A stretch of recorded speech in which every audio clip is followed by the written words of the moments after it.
మాకు క్యాడర్ అంతా వచ్చి అక్కడ ఉన్నారు. అలాగే సార్, ఒక్క నిమిషం చెప్పండి సార్. వచ్చేస్తున్నారు, బయలుదేరిపోతున్నారు. మాట్లాడలేదు చేయాల్సినటువంటి పరిస్థితి వాళ్ళకి వస్తే తప్ప ఇందులో వాళ్ళ ప్రమేయం ఉందని అయితే నేను అనుకోవడం లేదు. బట్ ఒకటి, ఈ కేసుకు సంబంధించినటువంటి ఎవ్రీ ఫ్యాక్ట్ సార్ కొంచెం సైడ్కి రండి సార్ కొంచెం సైడ్కి రండి కొంచెం.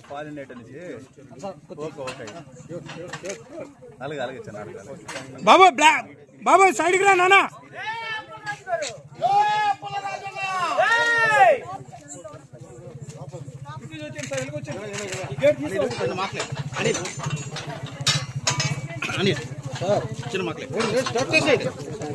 మాజీ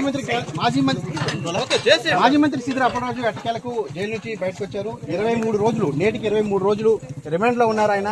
ఇప్పుడే ఆయన బయటకు వచ్చారు. చూడొచ్చు ఆయన భార్య కూడా ఇక్కడికి చేరుకున్నారు.